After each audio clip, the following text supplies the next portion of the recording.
जीवन हमें एक मौका देता है, इसलिए जब भी सही कॉलेज चुनने का समय आए तो सिर्फ मंगलायतन यूनिवर्सिटी आपके बेहतरीन भविष्य और सर्वांगीण विकास के लिए।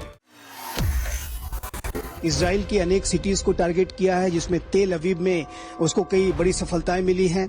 इजराइल का जो मिलिट्री हेडक्वार्टर्स है वो हिट हुआ है। हाइफा शहर में भी ईरान की जो मिसाइल्स हैं उसने हिट करने में उसे सफलता हासिल की है।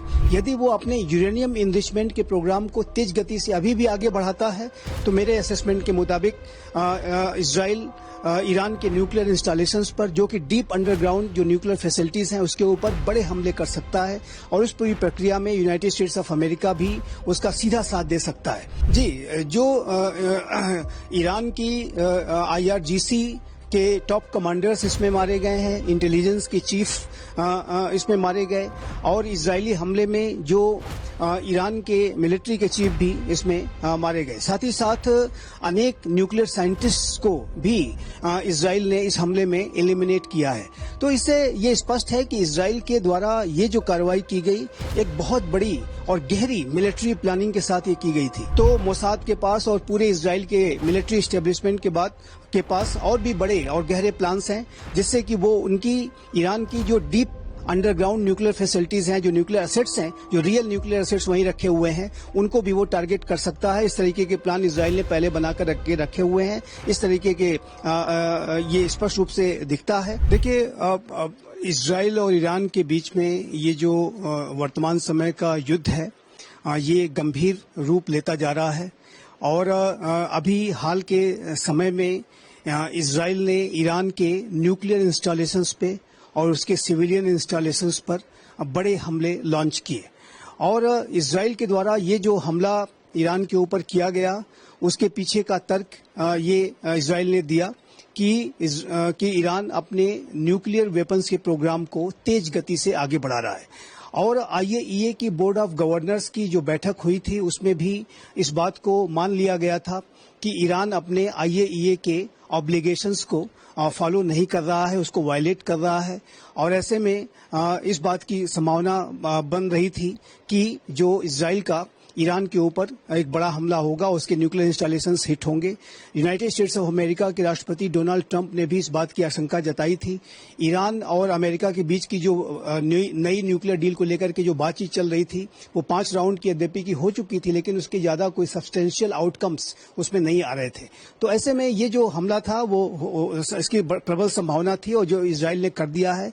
उसके बाद अब ईरान ने भी जवाबी कार्रवाई की है और इजराइल की अनेक सिटीज को टारगेट किया है, जिसमें तेल अवीव में उसको कई बड़ी सफलताएं मिली हैं। इजराइल का जो मिलिट्री हेडक्वार्टर्स है वो हिट हुआ है। हाइफा शहर में भी ईरान की जो मिसाइल्स हैं उसने हिट करने में उसे सफलता हासिल की है। तो ये जो पूरी स्थिति है एक युद्ध का स्वरूप वो ले चुकी है।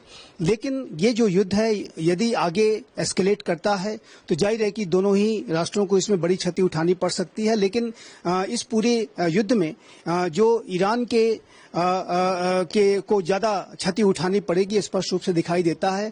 आगे का जो सिनारियो है इस युद्ध का इस बात पर निर्भर करेगा कि ईरान अपने न्यूक्लियर वेपन्स के प्रोग्राम को किस दिशा में ले जाता है।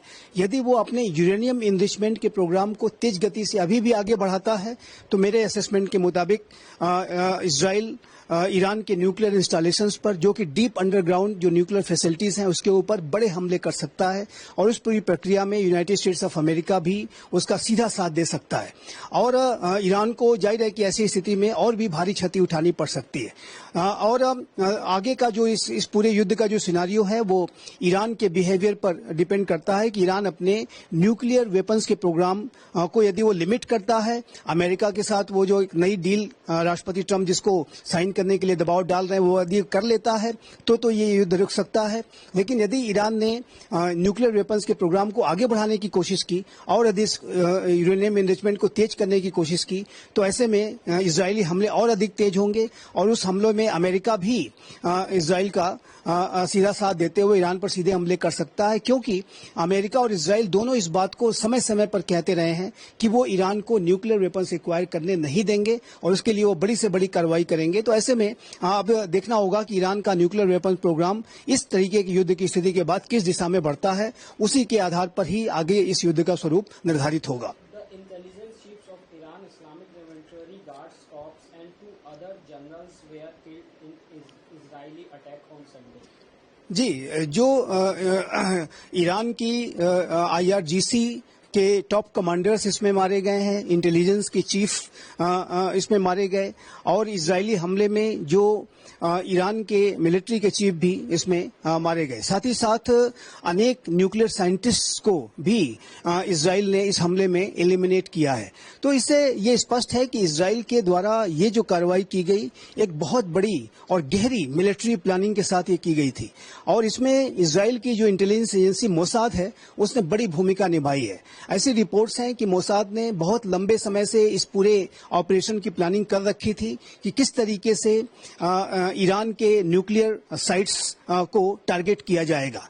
और मेरा ऐसा मानना है कि अभी इजराइल के द्वारा ये जो एक्शंस हैं वो अभी कंप्लीट नहीं हुए हैं, और यदि ईरान ने अपने न्यूक्लियर वेपन के प्रोग्राम को आगे बढ़ाया तो मोसाद के पास और पूरे इजराइल के मिलिट्री एस्टेब्लिशमेंट के पास और भी बड़े और गहरे प्लान्स हैं, जिससे कि वो उनकी ईरान की जो डीप अंडरग्राउंड न्यूक्लियर फैसिलिटीज हैं, जो न्यूक्लियर एसेट्स हैं, जो रियल न्यूक्लियर एसेट्स वहीं रखे हुए हैं, उनको भी वो टारगेट कर सकता है। इस तरीके के प्लान इजराइल ने पहले बनाकर रखे हुए हैं। इस तरीके के ये स्पष्ट रूप से दिखता है, और ऐसे में आने वाले समय में यदि ये युद्ध एस्केलेट करता है, ईरान अपने न्यूक्लियर प्रोग्राम पर लगाम अगर नहीं लगाता है, तो उसको बड़े खामियाजा और भी गहरा खामियाजा भुगतना पड़ सकता है।